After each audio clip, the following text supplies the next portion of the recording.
नमस्कार सभी को। आज की क्लास स्टार्ट करते हैं। Question number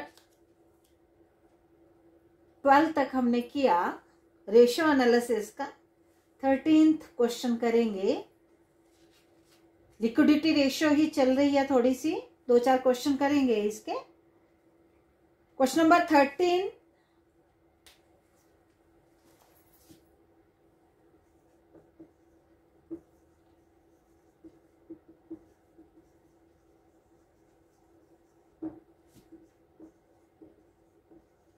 liquidity ratio. In liquidity ratio there are two ratios, current ratio and quick ratio. Question number 13 में they have given current ratio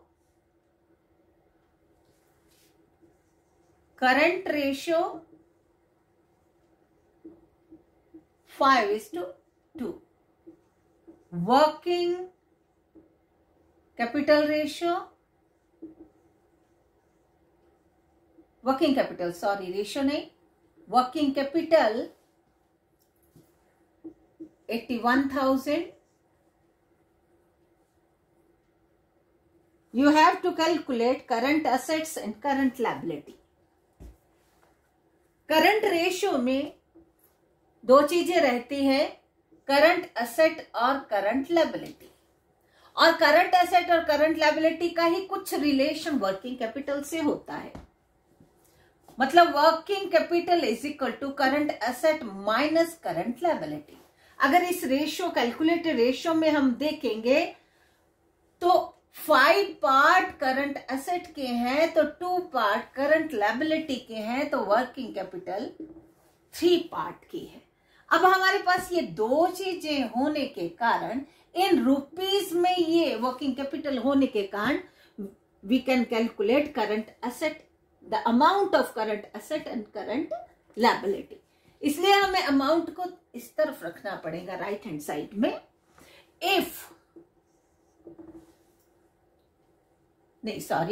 ये दो चीजें हैं तो दोनों इधर आएंगी, जो निकालना है वो इस तरफ।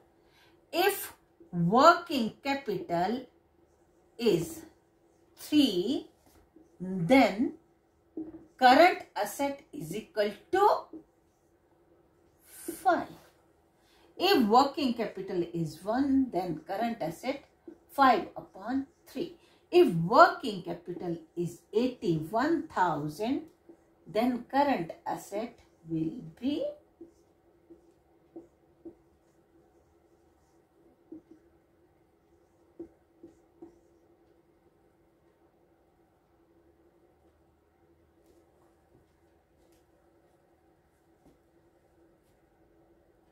यहाँ 2 था, 1,35,000। यह आई आपकी current asset 1,35,000। Current asset minus current liability is equal to working capital.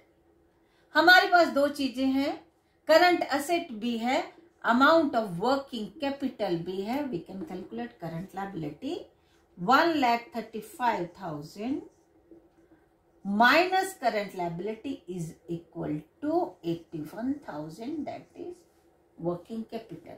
हम इसको 1,35,000 minus 81,000 is equal to current liability, minus से इधर प्लस में हो गया। Current liability is equal to 0,004 and 5, 54,000 current liability का अमाउंट आया। हमें क्या क्या कैलकुलेट करना था, करंट एसेट और करंट लायबिलिटी। ये डिवाइडेड वाला ऐसा वो नहीं है, ये क्या है, करंट लायबिलिटी हमारी कितनी आ गई, 54,000। दोबारा से एक बार देखेंगे। Current ratio is equal to 5:2। Working capital जो दी है 81,000, तो इनका मैंने रिलेशन बताया कि working capital is equal current asset minus current liability. ये कैलकुलेट वैल्यू है, रुपीज में नहीं है, पार्ट्स में है। वर्किंग कैपिटल अगर वर्किंग कैपिटल कैसे कैलकुलेट करें, करंट एसेट अगर 5 है, करंट लायबिलिटी 2 है, तो वर्किंग कैपिटल 3 होगी। अब हमारे पास दो चीजें आ गई, एक तो वर्किंग कैपिटल का अमाउंट इन रुपीज है, दूसरा पार्ट्स में है working capital 3 parts. If working capital is 3 then current asset 5। यहां पे करंट लायबिलिटी भी आप रख सकते हो। If working capital is 3, current liability 2. If working capital is 1, then current liability 2 upon 3. If working capital is 81,000, then current liability is equal to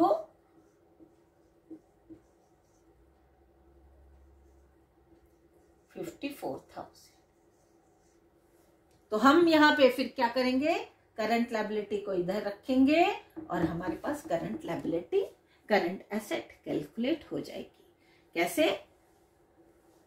current asset हमारे पास नहीं है, current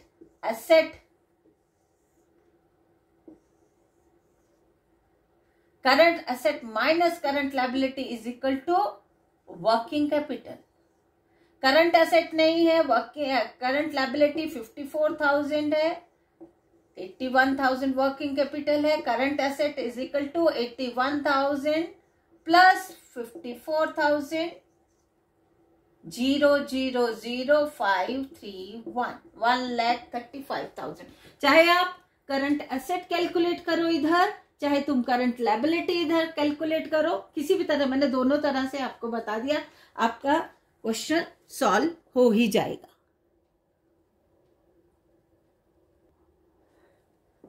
Question number 14. In question number 14, they have given quick ratio. Quick ratio is equal to 1.8:1. Current asset, they have given 80,000. Current liability 30,000. Current liability 30,000. You have to calculate the value of stock.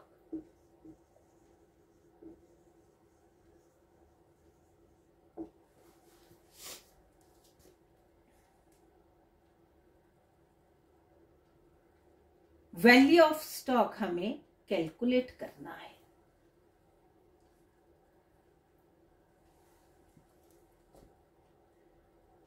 Quick ratio दी है, quick ratio 1:8/1, मतलब current liability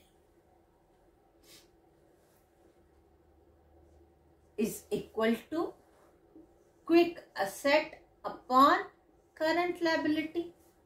ये formula है, इसको इधर रखो, ये इसको इधर रखो, एक ही चीज होगी।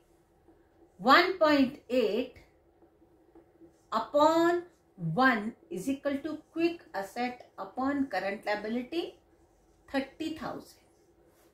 क्रॉस मल्टीप्लाई करेंगे हम, क्विक एसेट इधर ले आओ, quick asset is equal to 1.8 into 30,000। Quick asset is equal to 1 2 3 4, 1 2 3 4। Decimal है, यहां पे डेसिमल लग के एक जीरो कम हो गई। क्विक एसेट आपकी आ गई 54,000। कैसे निकाला? क्विक रेशियो आपको दी गई है, जिसको होते हैं quick asset upon quick liability, 1.8/1। Value हमारे पास क्या है? यहाँ करंट लायबिलिटी है। ये देखो 3 फिगर्स हैं, लेकिन क्विक एसेट हमने कैलकुलेट करनी है, तो बहुत इजीली क्रॉस मल्टीप्लाई किया और क्विक एसेट हमने कैलकुलेट कर ली 54,000। करंट एसेट आपके पास दी है, value of stock you have to calculate. तो value of stock, value of stock हमने कैलकुलेट करना है, तो क्या होती है? Quick asset is equal to current asset minus value of stock, value of stock या इन्वेंट्री, एक ही चीज है, वैल्यू ऑफ स्टॉक और इन्वेंट्री। ओनली स्टॉक भी लिख सकते हो। क्विक एसेट आपकी है 54,000, करंट एसेट आपकी 80,000 और स्टॉक हमने कैलकुलेट करना है। स्टॉक को इधर ले आते हैं हम। Stock is equal to 80,000 minus 54,000 तो कितना आ गया 00062। 26,000 आपका क्या आ गया, क्या आया, ये स्टॉक की वैल्यू आपको जो कैलकुलेट करनी थी वो आ गई। रेशो से हमने करंट क्विक एसेट निकाली और current asset minus quick asset क्या आ जाती है, स्टॉक। ये क्यों मैंने किया, current asset minus stock is equal to quick asset. आपके पास ये भी है, आपके पास ये भी है, आप स्टॉक उसको कैलकुलेट वैल्यू ऑफ स्टॉक निकाल सकते हो। तो क्या बना, current asset minus quick asset is equal to stock. तो 26,000 आपके क्या आ गया, ये आपका क्या आया, स्टॉक की वैल्यू आ गई। क्वेश्चन नंबर 15,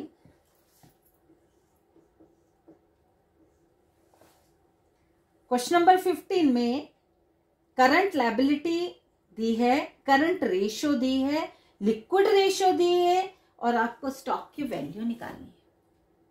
करंट लायबिलिटी है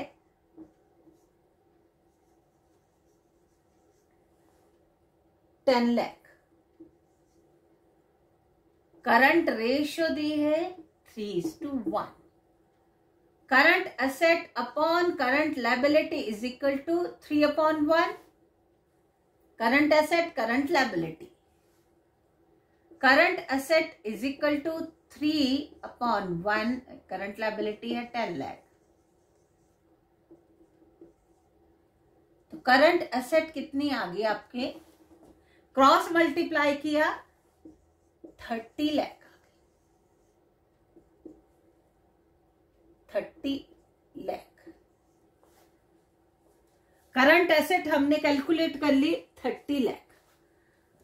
अब दूसरा दिया है, क्विक रेशियो दी है 1:1, quick asset upon current liability is equal to 1:1, quick asset upon current liability 10 lakh, 1:1, quick asset is equal to 10 lakh. Quick asset आ गई, करंट एसेट आ गई, तो आप वैल्यू ऑफ स्टॉक तो निकाल सकते हो।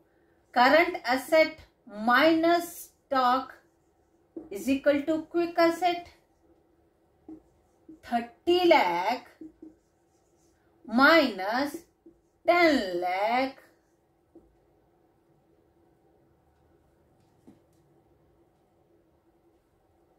Minus 10 lakh is equal to stock. Stock इधर गया, क्विक एसेट इधर आई, 20 lakh is equal to stock. Value of stock is 20 lakh. Value of stock is 20 lakh. एक बार फिर से हम इसको देखेंगे। इस क्वेश्चन में करंट लायबिलिटी दी है, करंट रेशियो आपको दी है, तो हमारी करंट एसेट कैलकुलेट हो सकती है। Current asset upon current liability और इधर रेशियो, करंट एसेट कैलकुलेट करनी है, करंट लायबिलिटी की वैल्यू लगाई 3/1, करंट एसेट 30 लाख आपका आ गया। क्विक रेशियो दी है, क्विक रेशियो भी दी है, करंट लायबिलिटी हमारे पास है, तो करंट एसेट क्विक एसेट हमारे पास आ जाएगी। क्विक एसेट 10 लाख और वैल्यू ऑफ स्टॉक कैलकुलेट करना है, मतलब quick asset is equal to current asset minus stock. Current asset 30 lakh, quick asset 10 lakh, stock 20 lakh हमारा कैलकुलेट हो जाएगा। तो ये क्वेश्चन बहुत इजी, इंटरेस्टिंग, थोड़ा इस पे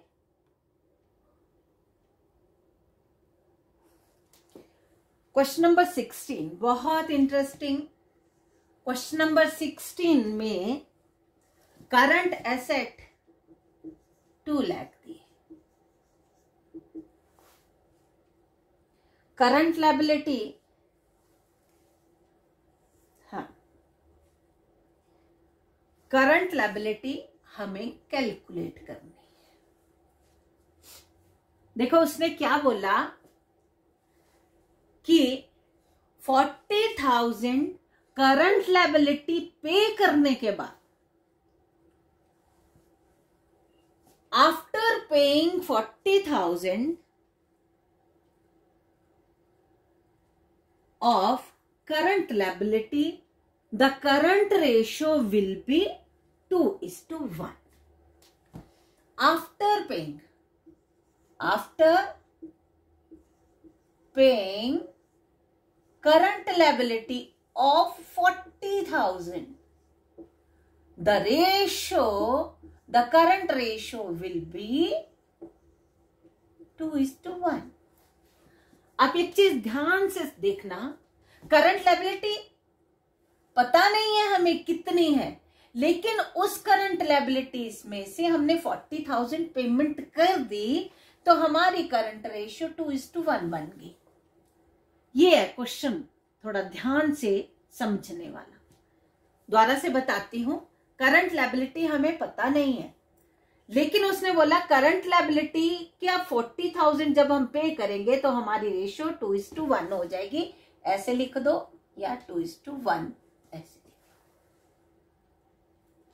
अब हमें एक चीज ध्यान में रखनी है कि करंट लायबिलिटी के 40,000 पेमेंट कर, फॉर एग्जाम्पल करंट लायबिलिटी के 40,000 मान लो क्रेडिटर्स है, क्रेडिटर्स को 40,000 पेमेंट की, तो एक तो क्रेडिटर्स रिड्यूस हो जाएंगे 40,000 से, दूसरा हमारा क्या जाएगा, कैश भी जाएगा।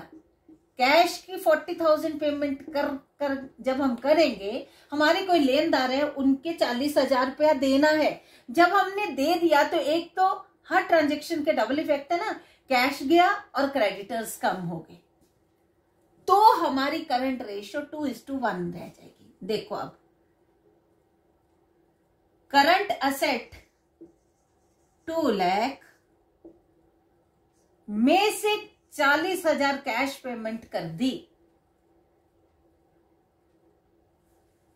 डिवाइडेड बाय करंट लायबिलिटी में से क्रेडिटर्स को पे कर दिया 40,000, ये क्रेडिटर्स है फॉर एग्जाम्पल, तो हमारी रेशियो 2:1 हो जाएगी। देखो यहां पे एकदम से तुम्हें अपनी करंट लायबिलिटी, अब क्रॉस मल्टीप्लाई हम ऐसे करेंगे, क्रॉस मल्टीप्लाई, ये तो सीधे कैलकुलेट हो गया 1,60,000 इंटू 1 इज इक्वल टू 2, इसको हम ब्रैकेट में लिखते हैं 2 into current liability minus 40,000, 1,60,000 is equal to 2 current liability minus 80,000, bracket खोल दी हमने, इसको हम इधर लेके आते हैं 1,60,000 plus 80,000 is equal to 2 current liability, ये कितना हो गया 2,40,000, 2,40,000 is equal to 2 current liability, 2 current liability is equal to 2,40,000, current liability is equal to 2,40,000 upon 2, 1,20,000, ये आई हमारी करंट लायबिलिटी 1,20,000। प्योर जो आई, प्योर जो करंट लायबिलिटी 1,20,000 आई, बिफोर पेइंग 40,000, बिफोर पेइंग 40,000 हमारी current liability I 1,20,000. After paying 40,000 current liability will be, current liability का amount लिखते हैं 1,20,000 minus 40,000, that is 80,000. 1,20,000 minus 40,000, 80,000 हमारी current liability आई. बिफोर पेइंग 40,000 हमारी current asset 2 lakh. Before paying current liability हमारी current liability 1,20,000. After paying current liability our asset is 2 lakh minus 40,000, 1,60,000. After paying 40,000, our current liability is 80,000. और इसमें और भी पूछा है, find out the current liability and working capital after and before the payment of current liability. मैं यहां पे करती हूं before paying current liability are working capital is current asset minus current liability. Working capital, current asset 2 lakh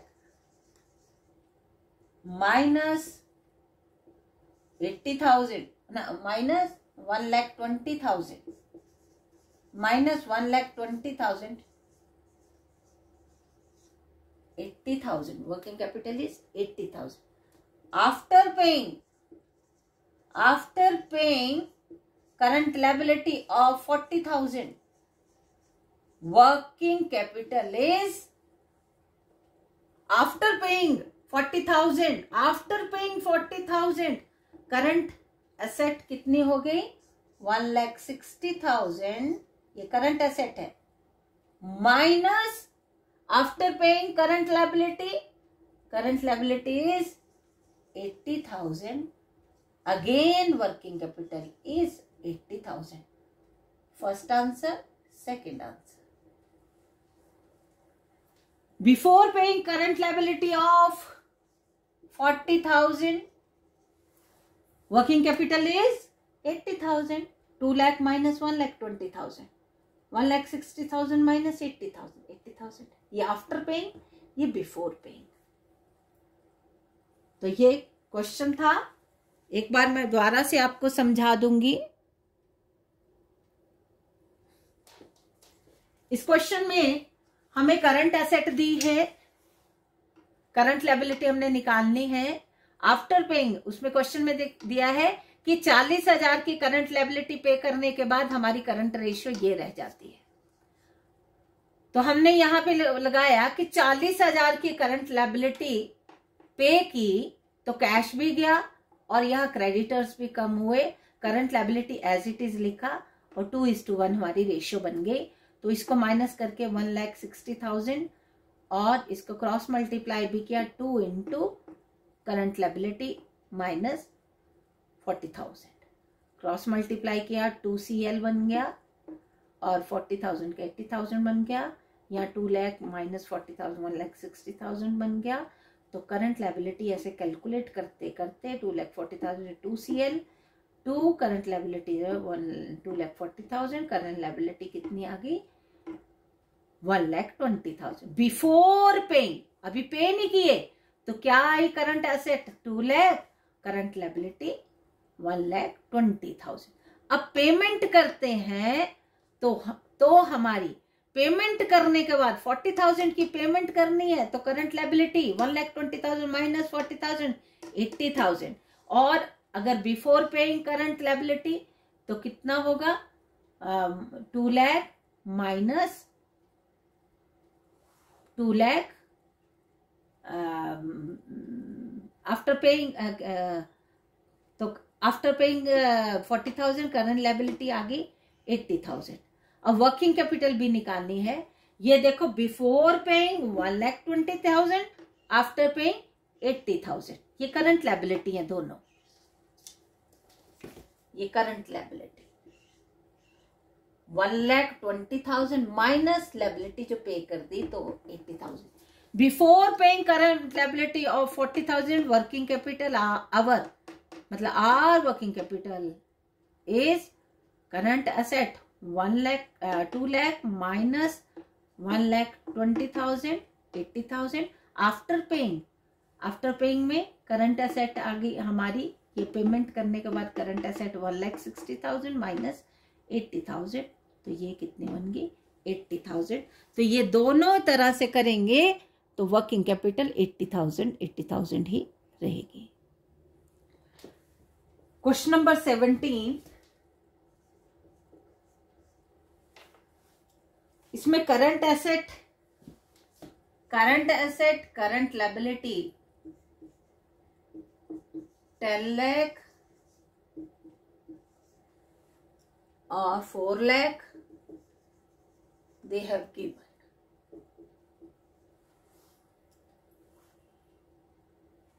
और current ratio जो निकाल के दिए 2.5:1, ये इसकी ऑटोमेटिकली यही आएगी.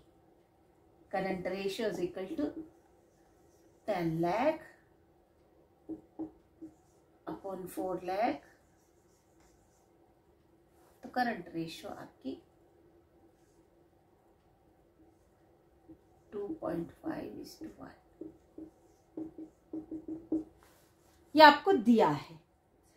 उसने बोला कि जो फर्म है ना, जो भी जिस फर्म की ये एसेट्स इतनी, करंट लायबिलिटी इतनी, उनकी करंट रेशियो इतनी, तो बोलते ये जो फर्म है अपनी करंट रेशियो 2:1 करना चाहती है, 2:1 करना चाहती है.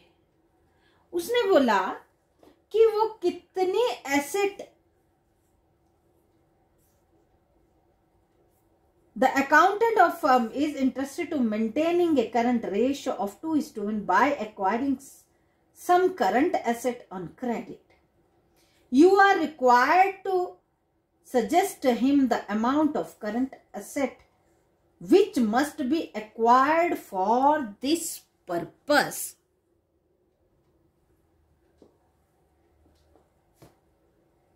करंट रेशियो इतनी मेंटेन करनी है, जो मैनेजमेंट बोलती है 2.5:1 नहीं 2:1. तो बोला कि फर्म क्या एसेट एक्वायर करे, वो भी on credit, asset acquired on credit, कि हमारी करंट रेशियो ये बन जाए. तो कैसे करेंगे, हमने ये मेंटेन करनी है 2:1 में. तो एसेट एक्वायर करनी है, कितनी करनी है ये हमें नहीं पता. 10 lakh प्लस वो एक्स एसेट एक्वायर करेंगे, वो भी ऑन क्रेडिट.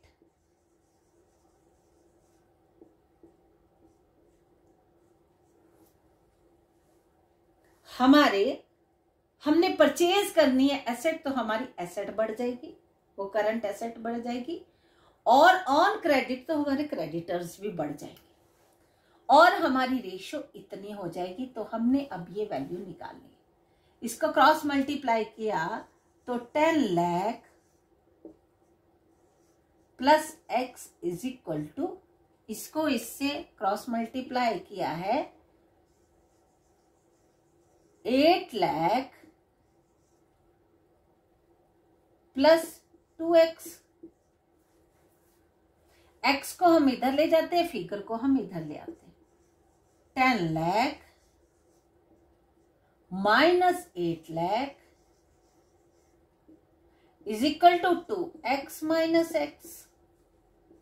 तो 2 lakh is equal to x, 2x minus x, single x. तो प्रॉपर्टी कितनी एक्वायर करेंगे, x is equal to 2 lakh rupees की हम प्रॉपर्टी एक्वायर करें ऑन क्रेडिट, तो हमारी रेशियो 2:1 बन जाएगी. अब हम देखते हैं 2 लाख की प्रॉपर्टी एक्वायर की तो करंट एसेट बन गई 12 लाख सॉरी, और क्रेडिटर्स भी बढ़ जाएंगे 2 लाख के, तो ये 4 लाख प्लस 2 लाख बन गई 6 लाख करंट रेशियो। ये कैसे आए 12 लाख, 10 लाख प्लस 2 लाख, 4 लाख प्लस 2 लाख, तो ये 2:1 हमारी रेशियो बन जाएगी। ये मुझे लगता समझ आ गया होगा। एक बार फिर से मैं बता देती हूं। एक्चुअल में उनकी 2.5:1 थी करंट रेशियो। उन्होंने ये डिसाइड किया कि वे अपनी रेशियो इतनी लेके आएंगे, तो उसके लिए उनको एक एसेट एक्वायर करनी है, वो भी ऑन क्रेडिट। तो जब ऑन क्रेडिट तो हमने वो उसको एक्स मान के चले, इधर एक्स, इधर हम क्रेडिटर्स, वो एक्स अमाउंट से ही बढ़ेंगे क्रेडिटर, एक्स अमाउंट से ही बढ़ेगी एसेट। हमने क्रॉस मल्टीप्लाई किया तो हमारी 2 लाख, तो वो करंट एसेट जो आएगी वो 2 लाख रुपीज की आई। हमने उसको वेरीफाई किया कि 10 लाख प्लस 2 लाख 12 लाख, 4 लाख प्लस 2 लाख 6 लाख, तो 2:1 हमारी वो रेशियो निकल आई, बन गई जो उन्होंने डिसाइड किया था। जो क्वेश्चन नंबर 18 लास्ट है इसका लिक्विडिटी रेशियो का, फर्म की करंट रेशियो दी है, वर्किंग कैपिटल दी है, आपको current asset, current liability, liquid asset और स्टॉक की वैल्यू दी है, तो आपको लिक्विड एसेट कैलकुलेट करनी है। करंट रेशियो क्वेश्चन नंबर 18 है, current ratio 3:1, working capital 2 lakh, तो हमने इससे करंट एसेट और करंट लायबिलिटी कैलकुलेट करनी है। देखेंगे करंट रेशियो में 3:1, 3 एसेट है और 1 करंट लायबिलिटी है। वर्किंग कैपिटल कितनी आई, current asset minus current liability, working capital आ गई 3 - 1 = 2. If working capital is 2, then current asset is equal to 3. If working capital 1, then current asset 3/2. If working capital 2 lakh, then current asset into 2 lakh 3 lakh, तो बनेगी आपकी current asset. Current asset minus current liability is equal to working capital. Current asset 3 lakh minus current liability is equal to 2 lakh. 3 lakh minus 2 lakh is equal to current liability. Current liability is equal to 1 lakh. दो चीजें हमारी निकल आई, current asset भी, current liability जो हमें calculate करने के लिए बोला है, और उसने क्विक एसेट निकालने के लिए बोला है। Quick asset is equal to current asset minus inventory. Current asset 3 lakh, inventory they have given 2,20,000। Quick asset is equal to 80,000। Quick asset is equal to 80,000। ये आपको क्वेश्चन एक बार से फिर से मैं बताती हूं। करंट रेशियो दी है, वर्किंग कैपिटल आपको दी है। करंट रेशियो में 3:1 जो दी है, तो 3 उसमें एसेट है, 1 लायबिलिटी है। वर्किंग कैपिटल कितनी है, 3 - 1 2। If working capital is 2, then current asset 3, working capital 1, 3/2. Working capital, if working capital is 2 lakh, then current asset is equal to, ये current asset है। Current asset minus current liability is equal to working capital. Current asset 3 lakh, current working capital 2 lakh, तो current liability 1 lakh आप calculate कर. Quick asset is equal to current asset minus inventory. They have given this amount. You have calculated 3 lakh as current asset. Quick asset is equal to 3 lakh minus 2 lakh 20,000. 80,000 is the amount of inventory.